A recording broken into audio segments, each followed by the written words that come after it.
Hi, my name is Brendan Bohan and I am a Solutions Engineer here at SingleStore. Today we're going to be showing you how to create a table. You're going to want to navigate over to our Data Studio. The Data Studio is super powerful.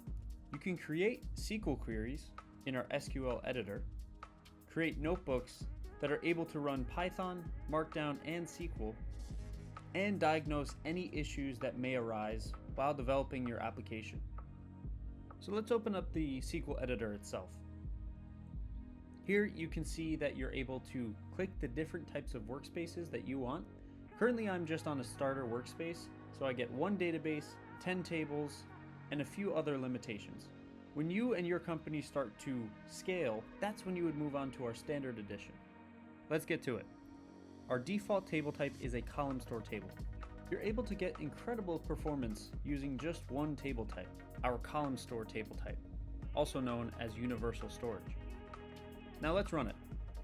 Great, so now our column store table is created.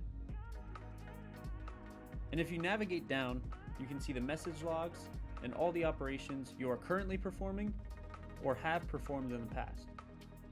Moving on to row store table.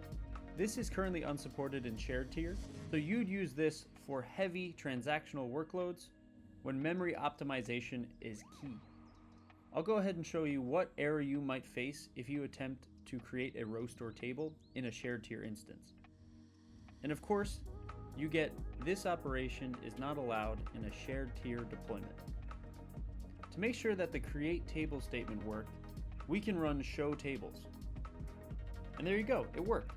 And finally, what if you forgot the structure of your create table statement? Well, what we can do is run show create table on the table, and there you'll be able to see the different columns, data types, and even keys, which is crucial in getting right when deploying on a distributed architecture like SingleStore.